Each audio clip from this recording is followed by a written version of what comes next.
Okay, let's begin with question number 7.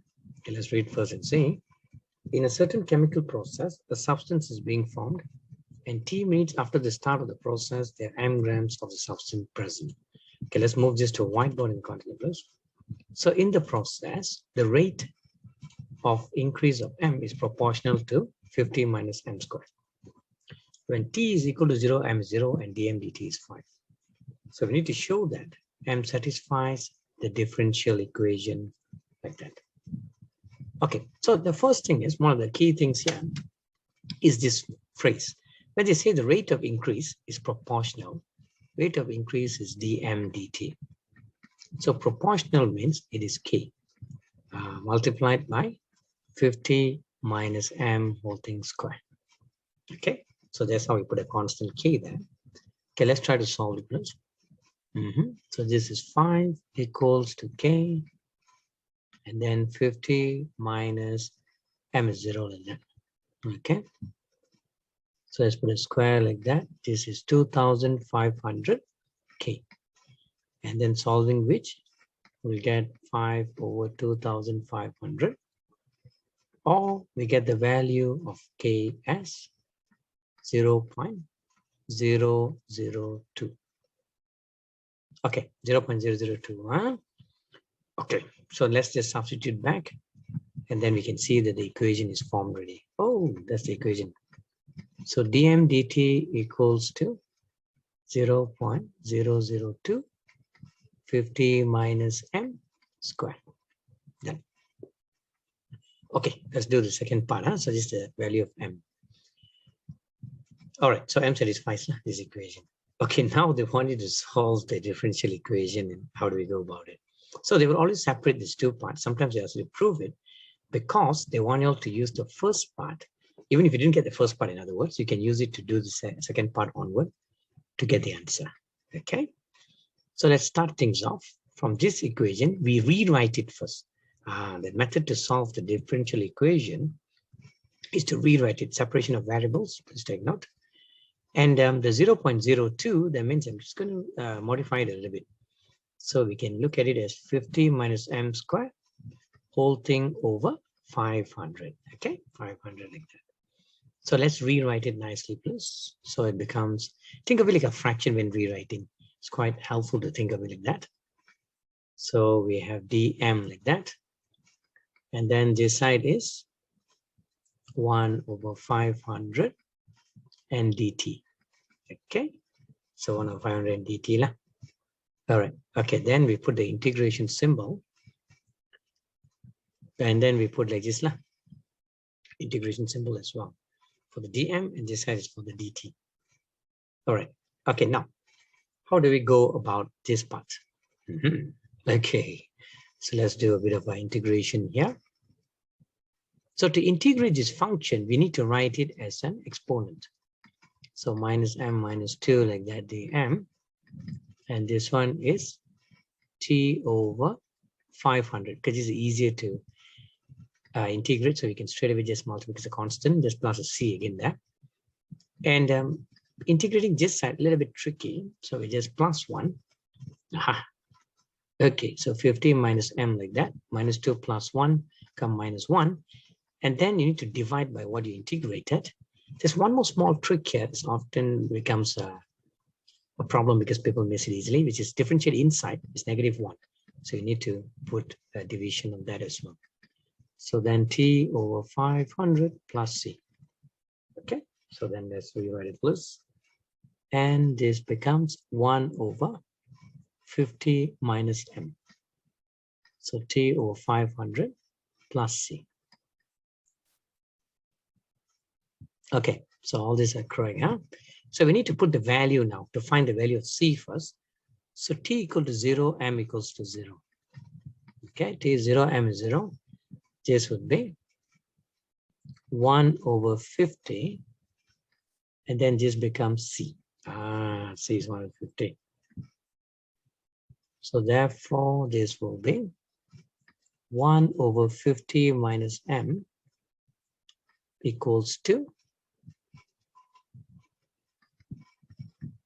t over 500 plus 1 over 50. Okay. This one is times 10. And this is like that. So this becomes t plus 10 over 500. Okay, please take note of that. Huh? So let me just write it on the left here so that we can continue the empty space again. So what we have proven so far is 1 over 50 minus m equals to t plus 10 over 500. Okay. So let's take a nice screen grab of that, please.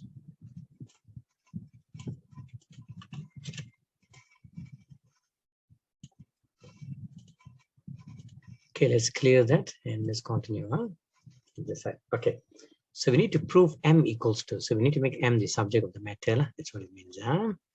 So 50 minus m equals to t plus 10. Just copying. Let's just cross multiply. So 500 over t plus 10 equals to 50 minus m. And then m equals to just rewriting t minus this and bring this side.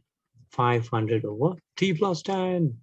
There, got it. This is the equation and it's correct.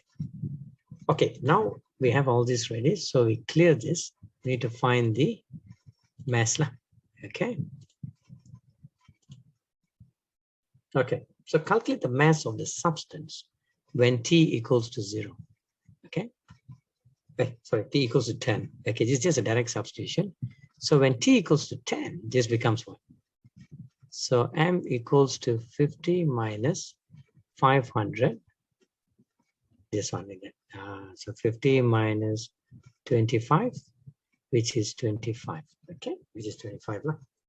And also they say find the time taken. That's the answer for the first part. 25 grams. I'm going to write down that.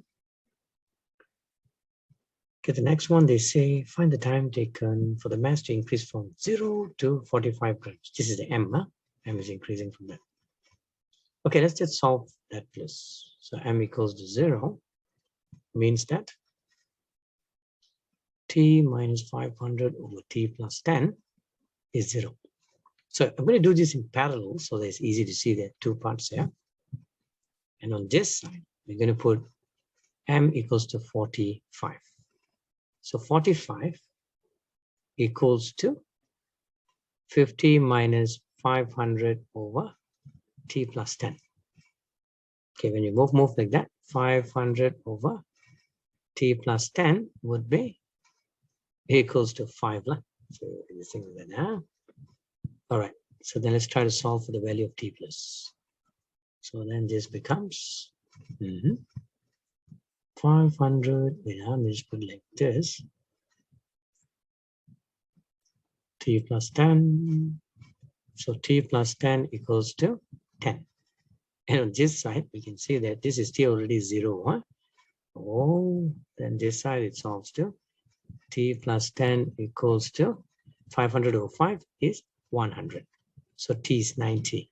When you minus the 100, 10, 100.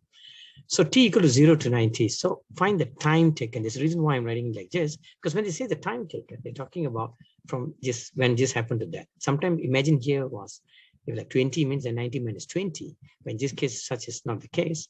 So even if some people, when I calculated only the right hand side, they'd have gotten coincidentally the same answer, which is 90 seconds. Okay, please take note. The t is in seconds, right? A minute, sorry, 90 minutes. So in other instances, we must subtract like that, just to emphasize that I did. Okay, let's do one more thing here. State what happens when the mass of the substance as t becomes very large. So please take note, this is like taking a limit. Okay, so we're evaluating the limit of t tends to infinity of this whole algebraic expression. 500 over t plus 10, which is equals to 50 minus, so 500 over something very large. This one is larger, or sometimes people just want to indicate it in infinity as a can. It's not really in infinity, approaching infinity. So we can see that, imagine the denominator become very big, so it tends to 0. Okay, I'm just putting it like very loosely worded things. So, and then it approaches the value of 50. Okay, thank you.